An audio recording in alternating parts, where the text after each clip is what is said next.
even if you are married, once you hit your 40s, I think guys' friendships, I mean, I have all my friends from back in high school. It's a rare, nice thing, but they're on a WhatsApp group chat. I think male friendships deteriorate as they get older. And I think that wound gets completely exposed after divorce when you probably had a lot of neighborhood dad friends that all of a sudden you're living somewhere else.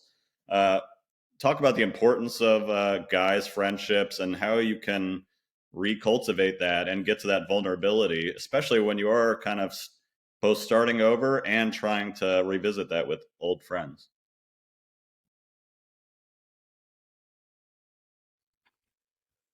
Yeah, obviously there's a significant loss of importance of friendship that's going on right now for guys. Let me just think about this one. This one even have to like because I've played with this one so much. I want to think of how I want to frame this.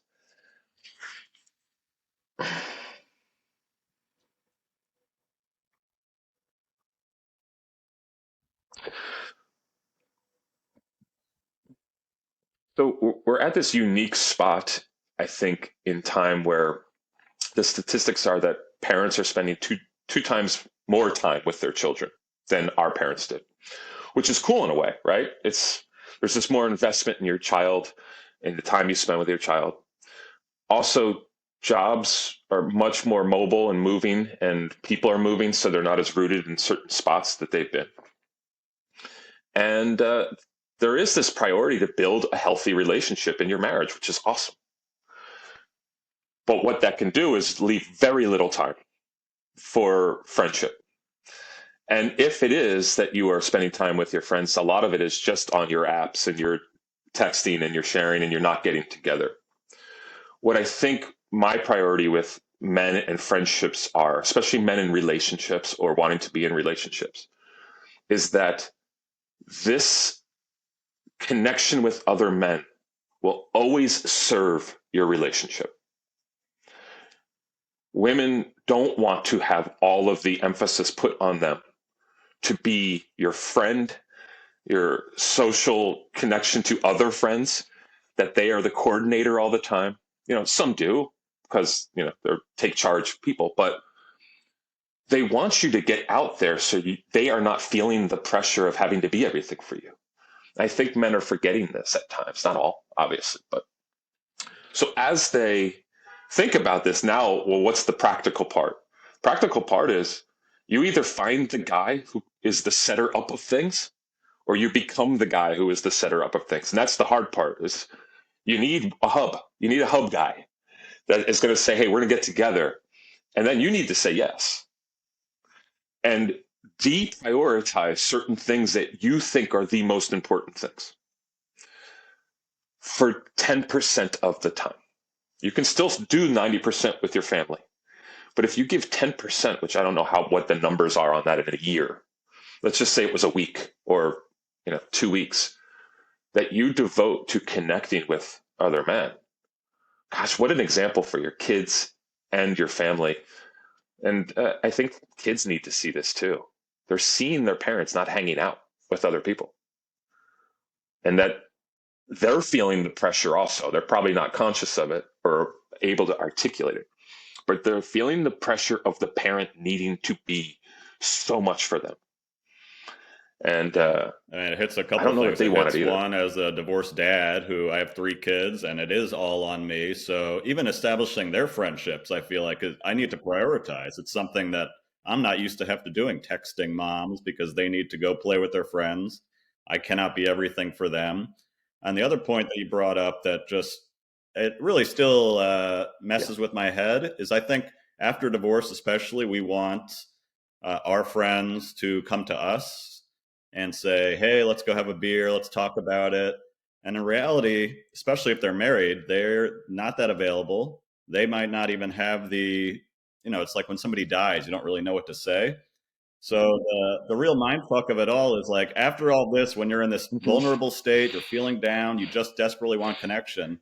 It's now on you to say, "Hey, Drew, I really need to, let's go have a beer together." And you're probably busy that night, so then I got to come back and do it again, and I got to be persistent with it.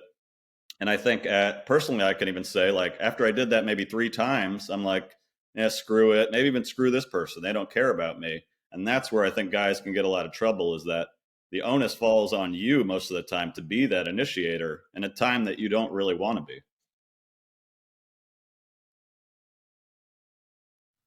Yeah. So let's jump on that. I think one is there is I can't describe how hard it is for men to make new friendships. It's just like I hear this all the time, and I'm a single guy. I've been a single guy for a long time. I'm good at making friends. I'm a hub guy. I build the friendships. I introduce people. I know I'm that guy. I've realized that other men aren't going to do what I do. So I have to own that I'm going to be that guy. I'm going to at times feel rejection and times feel like I'm out there on an island doing the work and they're not.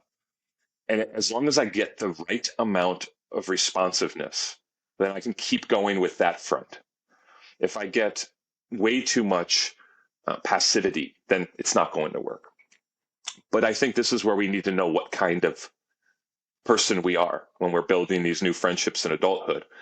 Are you the person who coordinates and gets things going? Then be that person and know that there's going to be a lot of experience of rejection along the way because other people don't have the same energy you have or the even same desire or need. Uh, but if there's too much passivity, then you probably need to graduate that human.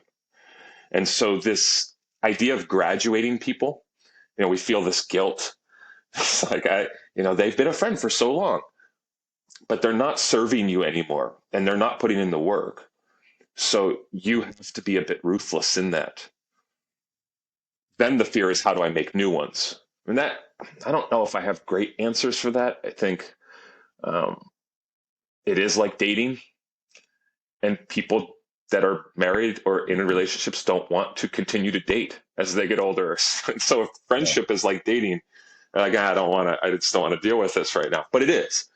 And this comes to your point. It was like, you're going to get rejected over and over again because so many, especially with men, so many don't prioritize friendship. So if you do, the amount of people you're going to have to go through to find the ones who are interested is going to be like dating, and you're going to get rejected. So ultimately, we're coming back to this point, which is get used to getting rejected. Mm-hmm. And if you can't tolerate that, then that's your problem, that you can't tolerate rejection. Because in everything that's worth doing in this life, rejection is going to be a huge component of it. It's kind of beautiful. Oh, it really strips the ego. Like I'm writing this morning, and 75% of it's dog shit. It really is. And I'm reading it over and rejecting myself as I'm reading it. This is garbage. But it's stripping away falsehoods, insecurities, feelings of inability that need to be stripped away if I'm going to write a book. Like it's a war. And I love the book, The War of Art by Stephen Pressfield, because it's like, dude, this is it. You're going to get rejected and have all these resistances. Why would that not be true for friendship? Yeah. Dating, marriage, So that's what I love helping folks with, is just getting used to that this rejection component in life is meant to strip you of the part of you that cares, so that you can actually be freed up to do what you're supposed to do. I've never even heard people articulate it like this. I mean, it's one reason I actually encourage, and probably to a fault, was dating. A lot of guys date a lot after divorce. A lot of people shy away from it. But it is building that muscle that has atrophied probably in your marriage for 20 years. And, like you said, these micro rejections, they do sting. And a lot of people will say, I don't want to deal with this pain. I'm never going to date. I'm never going to go make new friends.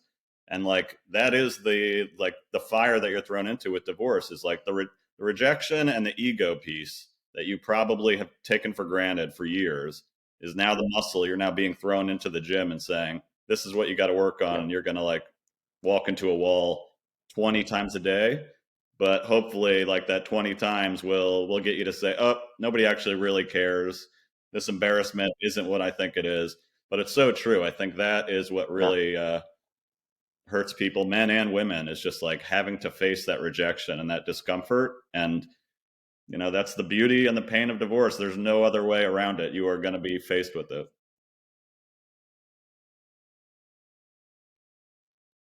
Yeah, I did a so I have a YouTube page too, and I did a whole video, two whole videos on dating. And the major thrust of the whole thing is stop looking for the person.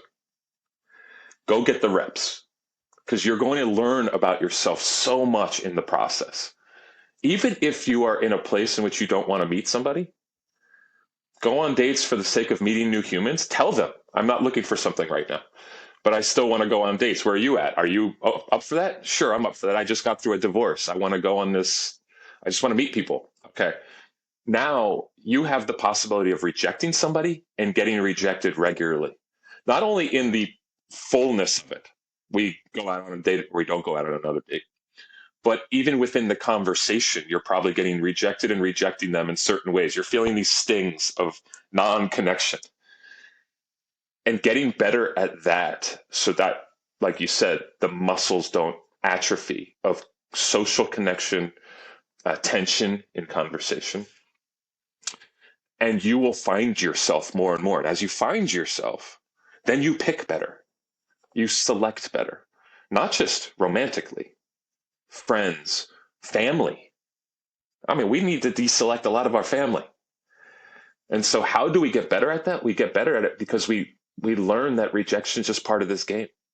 It is. That's I just hadn't thought this about it, conversation and is really a lot about yeah, in rejection. relationships, after it is incredible how much exposure that you get to it that you just haven't before, and just that alone is going to shock your nervous system and probably send your mind like, "What is wrong with me? Like, why am I?" And people that are in married, happy relationships, they cannot understand that either. So there's this disconnect where I'm in the fire every day, they're not. Yeah, So how could they get it? It's just like there's yeah, so much nuance to it that I'm even just talking about it. I'm discovering. yeah. That, this Instagram thing is tricky because I try to be vulnerable and I want to be more vulnerable, but I know that I have so many different populations that follow me. I've got religious folks that follow me. I got religious married folks that follow me. I got religious divorced folks that follow me. I have non-religious people. And there's things I want to share. And I'm like, ooh, that's going to really sting that group. That's going to sting that group. And part of that's my insecurity of being defollowed. And I own up to that I'm still trying to figure out how much I give a shit about followers and what do I really want to share and not share. But this is one of those particular ones. Like, how do you explain to somebody who's been married for 25 years, who grew up in the church and was definitive about commitment, and you don't even look at another human being, and then to tell them, like, I'm just casually dating and I'm meeting a lot of people and I'm telling them that I'm not even really looking, but I just want to hang out and see what happens, and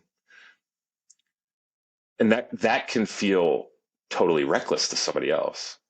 But we're talking about it as this beautiful thing in which we're getting to know ourselves more, and we're possibly going to give them, this person that we're dating, the gift of being Yeah. rejected, or them give us the gift of rejecting us. And it really is a gift at the end of the day, and that excites me, and also is just like, Yeah, ugh. it definitely gives you all the chemicals